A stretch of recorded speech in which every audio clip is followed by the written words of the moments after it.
जो सब्जेक्ट्स तुम पढ़ रहे हो वो ऐसा कोई भी स्पेसिफिक कॉलेज के जाने के लिए या फिर कोई एग्जाम क्लियर करने के लिए ऐसे मतलब पहले से ही स्पेसिफिक वे में मत पढ़ो। रिजल्ट्स की चिंता करने के लिए सब्जेक्ट्स को ऐसे सिर्फ गोल ओरिएंटेड वे में मत पढ़ो, फिर उससे सब कुछ और आसान हो जाएगा एंड तुम जो अचीव करना चाहते हो वो अचीव हो ही जाएगा एज अ गिवन फैक्ट।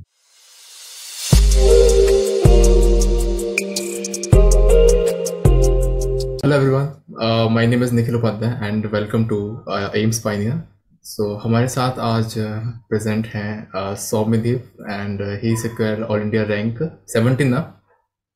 नहीं सर, 19 19 ओके 19। ओके तो उन्होंने ऑल इंडिया रैंक 19 अचीव किया है नीट में। सौम्यदीप वेलकम।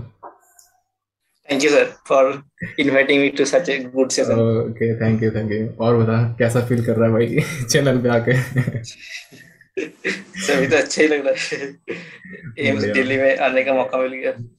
वो तो है, वो तो मिलेंगे यार। और बता मतलब कैसा लगा था जब यार मतलब नीट का रिजल्ट आया और ये सब कुछ मतलब देखा कि भाई ये यार मतलब 19 रैंक ऑल इंडिया में मतलब तूने अचीव किया है, तो उस टाइम मतलब क्या माहौल था? माहौल तो मतलब जबरदस्त था, क्योंकि मेरा जो पर्टिकुलर कोचिंग है हम्म। उससे इतना अच्छा रैंक कभी नहीं आया। तो मींस आई अच्छा was the first person to achieve such a rank. अच्छा, तू कौन सी एंड कोचिंग से कौन सी कोचिंग से था? आकाश दुर्गापुर का जो ब्रांच है, आकाश अच्छा दुर्गापुर। अच्छा। सही है एंड मतलब। हाँ टीचर्स भी हाँ। खुश थे और पेरेंट्स भी खुश थे। मतलब क्या मूवमेंट था वो मैं पूछना चाह रहा हूँ। मतलब उस टाइम क्या था, मतलब जैसे रिजल्ट आया, ठीक है, उस टाइम से लेकर मतलब क्या था, मतलब तूने जब देखा रिजल्ट मतलब क्या तेरा इंप्रेशन था उस टाइम पर? सर मतलब पहले तो एग्जाम होने के बाद ही जो कोचिंग से, तो बहुत कोचिंग से आंसर की रिलीज हो जाता है, उससे मतलब मार्क्स हम्म। पता चल गया कि 715 आएंगे। और फिर ओएमआर एक दो अगर गलत भी हो गए तो मुझे अंदाजा लग गया था कि 705 710 ऐसा आ जाएगा और एम्स में तो हो ही जाएगा श्योर। हम्म। एंड फिर ओएमआर चेक किया, उसमें भी कोई गलती नहीं था, तो 715 भी आया।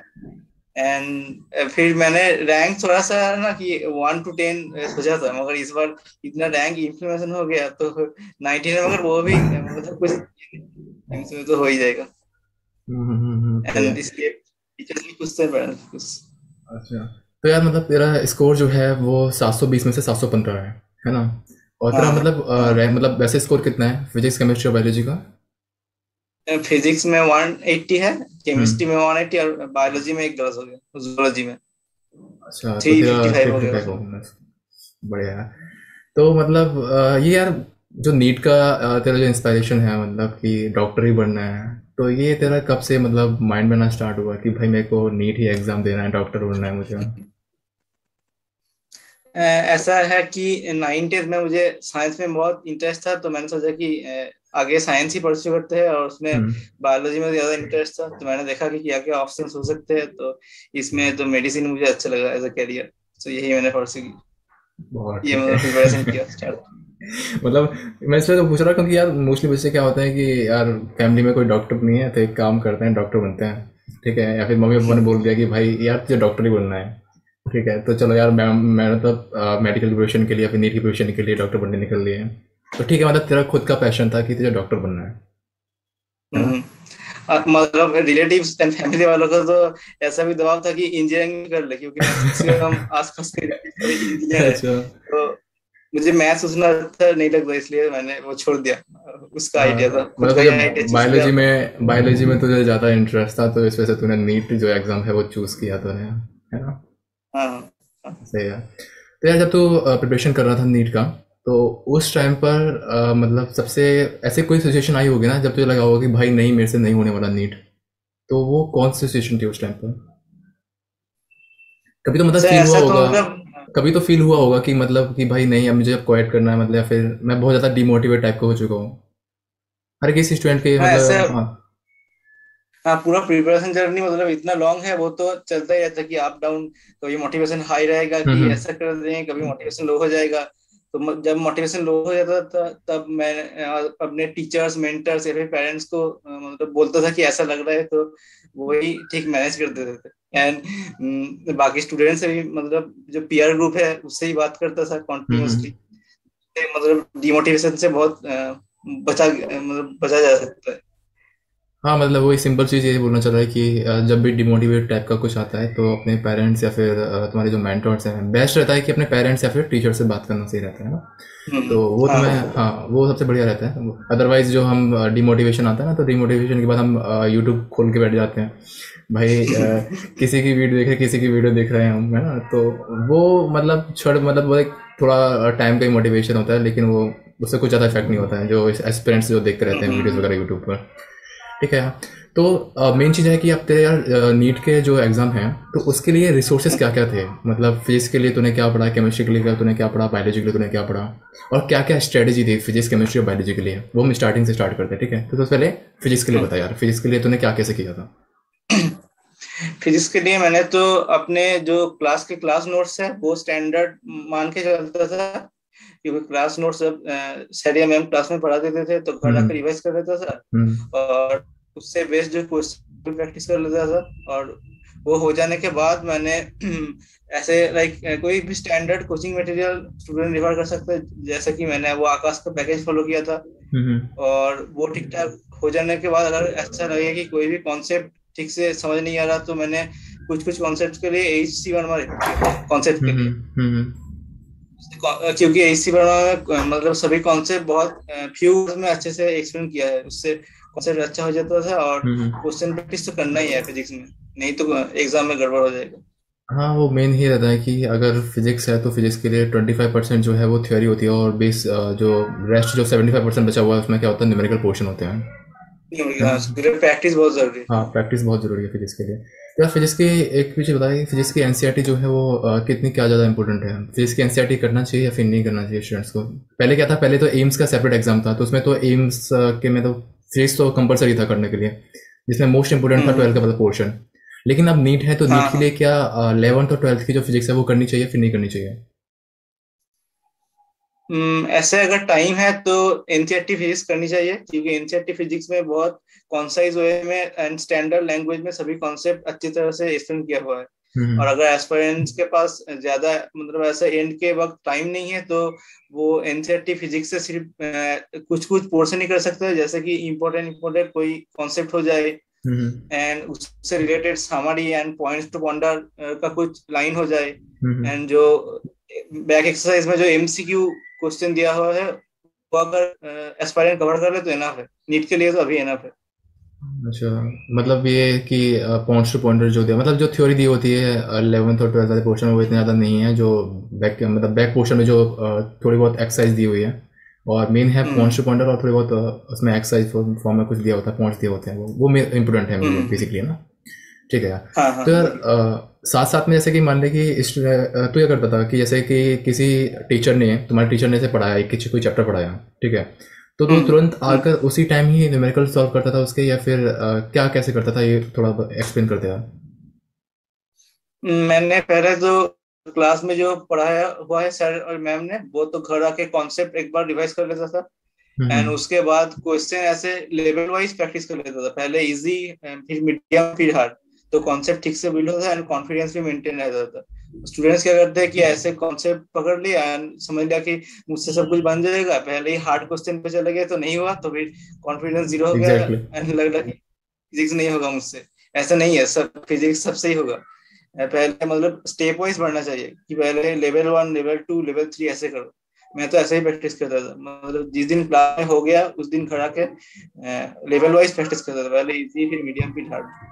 हाँ वो पता है एक्चुअली क्या कहते हैं, मोस्टली स्टूडेंट्स की प्रॉब्लम ये होती है कि वो क्या करते हैं कि कोचिंग में पढ़ाया हुआ है, ठीक है, कोचिंग पढ़ाने के बाद वो घर पर रिवाइज नहीं करेंगे। फिर क्या होगा कि उन्होंने एक बार अगर नोट्स पढ़ेंगे, ठीक है, उसके बाद ये क्या है कि क्वेश्चन सॉल्व करने में लग जाएंगे, ठीक है, और उनसे ना वो सीधा कौन से करेंगे, वो बेसिक क्वेश्चंस पर नहीं जाएंगे, वो हाई लेवल क्वेश्चंस को टच करेंगे, ठीक है। अगर जब उनसे नहीं हो पाएंगे वो क्वेश्चन, तब जाके वो डिमोटिवेट हाँ हो जाएंगे। पहले। हाँ पहले ही फ्रस्ट्रेट हो जाएंगे कि भाई नहीं हमसे नहीं हो रहा, और फिर हमको समझ नहीं आ रही है, ठीक है। तो ठीक है यार, ये था फिजिक्स की स्टडी, ठीक है। अब हम बात करते हैं केमिस्ट्री के लिए। तो केमिस्ट्री के लिए ज़रा क्या था, केमिस्ट्री में 3 पोर्शन होते हैं, फिजिकल केमिस्ट्री, इनऑर्गेनिक और ऑर्गेनिक के लिए। तो सबसे पहले हम हाँ। बात करते हैं फिजिकल केमिस्ट्री के लिए। तो फिजिकल केमिस्ट्री तूने कैसे किया था ये बता दे। फिजिकल केमिस्ट्री तो जो कॉन्सेप्ट्स एंड एप्लीकेशन है मैक्सिमम फिजिक्स के न्यूमेरिकल की तरह ही है। तो हम्म पहले तो जो ठीक ठाक स्टैंडर्ड कॉन्सेप्ट है वो सभी आने चाहिए एंड फॉर्मूले याद होने चाहिए।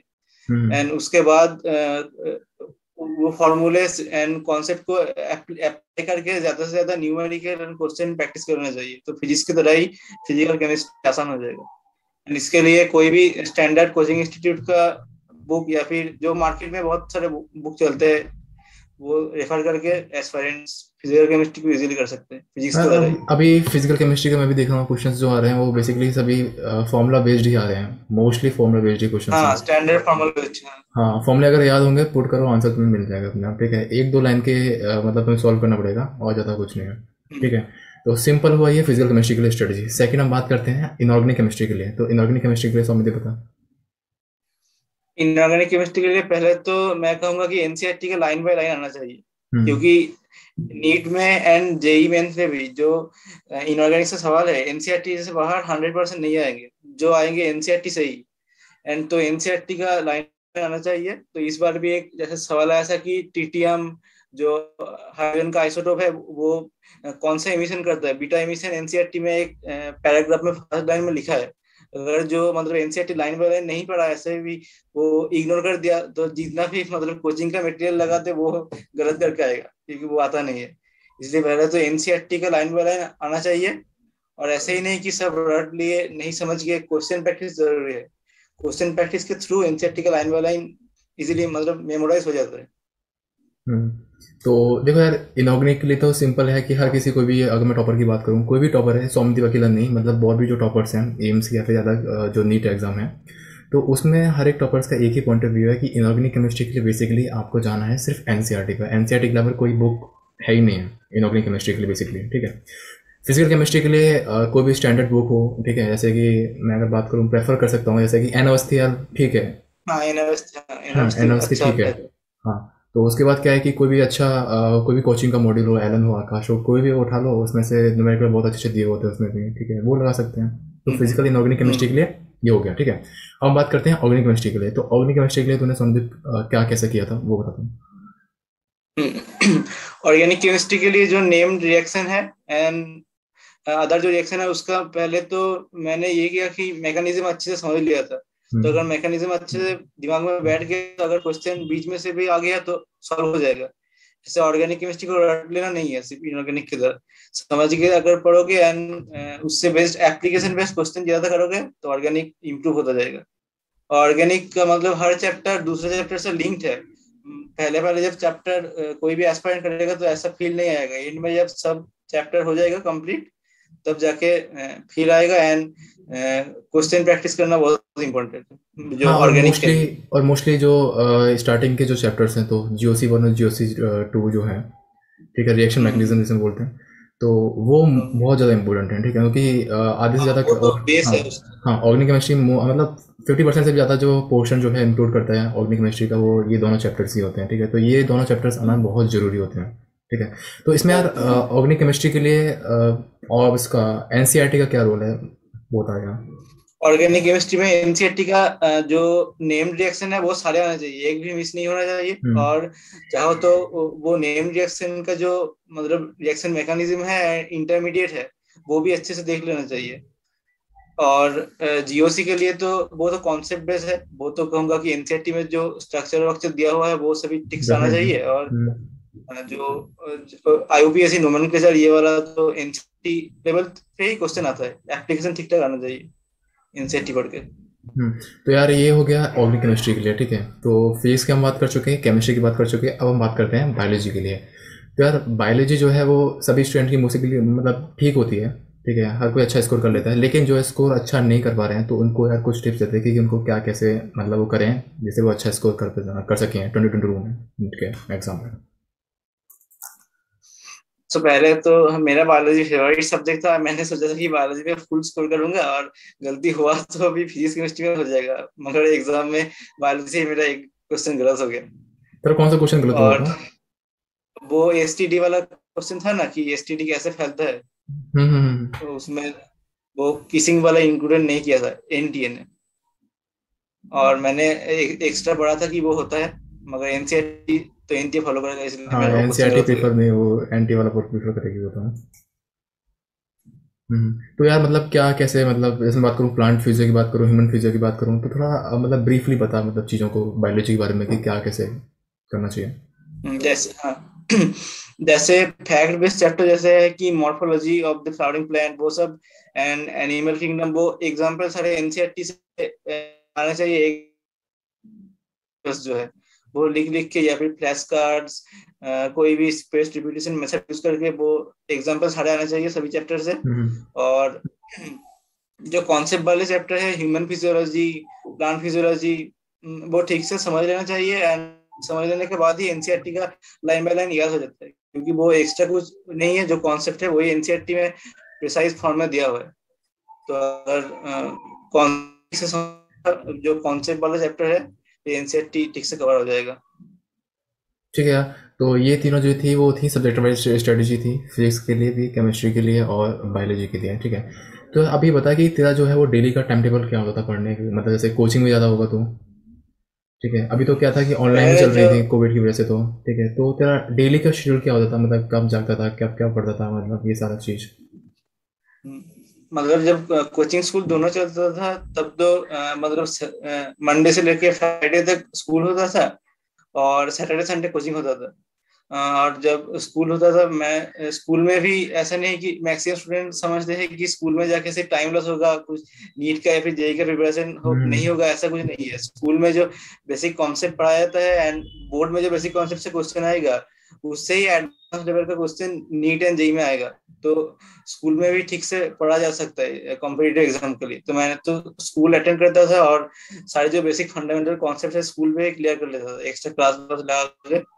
एंड फिर स्कूल से आके मैं रिवाइज करता था। एंड जैसे अगर 2 बजे स्कूल छुट्टी हो गई तो स्कूल से आ गया, फिर थोड़ा सा मैं रेस्ट ले लेता था। फिर 4 बजे से एकदम अगर कुछ रिवाइज करना था, मैंने पहले रिवाइज कर लेता था 2-3 घंटा जो भी है। फिर जो टाइम बचता था मैं पूरा क्वेश्चन प्रैक्टिस करता था, फिजिक्स केमिस्ट्री बायोलॉजी ऑल्टरनेट करके। मतलब एक दिन में ही तीनों सब्जेक्ट का क्वेश्चन प्रैक्टिस करता था। हाँ पता है मोस्टली क्या है, पता है स्टूडेंट्स क्या गलती करते हैं कि जैसे जिस टाइम पे उनको पढ़ाया है, ठीक है, वो कोचिंग जा रहे हैं, कोचिंग में जिस दिन उनको पढ़ाया गया है ना, तो उस दिन वो चीज़ रिवाइज नहीं करते हैं, और वो वही चीज़ जो है उनको बैकलॉग में डाल देती है ना। ठीक है। और वो बैकलॉग जो है इतना ज़्यादा हो जाता है कि वो बाद में कवर नहीं कर पाते हैं, और वो डिप्रेस हो जाते हैं। ये सारी चीज़ें जो है डिमोटिवेशन टाइप की वो क्रिएट हो जाती हैं। ठीक है। तो यार टिप्स, बहुत अच्छी टिप्स ये रहेगी कि जो डेली का डेली कराया जा रहा है तो वो डेली का डेली करते जाओ। ठीक है। बैकलॉग में कोई चीज़ मत डालोगे, बैकलॉग में डालोगे तो वो उतना ज़्यादा बढ़ता जाएगा। ठीक है। और तुम्हारा टाइम भी उतना ज़्यादा वेस्ट नहीं होगा। ठीक है। तो डेली का डेली करना बहुत ज़रूरी होता है। तो यार ये बताया कि तू नाइट वाला है या फिर दिन में स्टडी करने का प्रेफर करता था। नहीं, मैं नाइट रात तक ही पढ़ता हूँ। अच्छा नाइट वाला तू। 2-3। हाँ हाँ 2-3 बजे तक पढ़ता था, उसके बाद तो सो जाता था। हाँ हाँ हाँ। सही यार। और मतलब क्या इंटरेक्शन कैसा चल रहा है अभी एम्स में, मतलब सभी तो अच्छा ही चल रहा है सभी। अभी तो काउंसलिंग कोई मतलब इन्फॉर्मेशन वगैरह कुछ आई नहीं है अभी। हाँ हाँ। सही है। तो यार अभी जैसे कि नीट एस्पिरेंट्स की अगर मैं बात करूँ तो अभी जाते जाते मैं अगर लास्ट बात की अगर वो एक मोस्ट इम्पोर्टेंट अगर चीज़ मैं पूछना चाहूँ कि तो अगर नीट एस्पिरेंट्स को एक गाइडेंस देना चाहता है, लास्ट टिप देना चाहता है, तो वो क्या तेरी टिप्स होगी। मैं तो यही टिप्स देना चाहूंगा कि जो सब्जेक्ट्स तुम पढ़ रहे हो वो ऐसा कोई भी स्पेसिफिक कॉलेज के जाने के लिए या फिर कोई एग्जाम क्लियर करने के लिए ऐसे मतलब पहले से ही स्पेसिफिक वे में मत पढ़ो। मतलब learn the subjects by heart and soul, and when you will expertise in the subjects, definitely at the end of the day you will get great results. Results की चिंता करने के लिए सब्जेक्ट्स को ऐसे सिर्फ गोल ओरिएंटेड वे में मत पढ़ो, फिर उससे सब कुछ और आसान हो जाएगा। एंड तुम जो अचीव करना चाहते हो वो अचीव हो ही जाएगा, एज अ गिवन फैक्ट। बिल्कुल डेफिनेटली। तो यार ये था हमारे साथ सौम्यदीप का इंटरेक्शन इंटरव्यू। तो अगर अगर सौम्यदीप के रिगार्डिंग अगर आपको कोई भी क्वेश्चन है, ठीक है, कोई भी क्वेरी वगैरह है, तो आप कमेंट बॉक्स में टाइप कर देना। ठीक है। तो वो सौम्यदीप जो है वो इंटरेक्शन करके हम उसको रिप्लाई कर देंगे। ठीक है। और आगे जो है हम वीडियो बनाते रहेंगे सौम्यदीप के साथ में। ठीक है। और भी टॉपर्स वगैरह जो है उनके साथ में इंटरेक्शन करते रहेंगे। ठीक है। So thank you so much Soumyadeep. Thank you sir. ठीक थैंक है। यू और थैंक यू। आज ठीक है ना, तो काउंसलिंग कंप्लीट हो तो उसके बाद मिलते हैं इसमें। ठीक है। हाँ सर, ऑब्वियसली। हाँ okay okay, thank you so much. Bye. हाँ हाँ।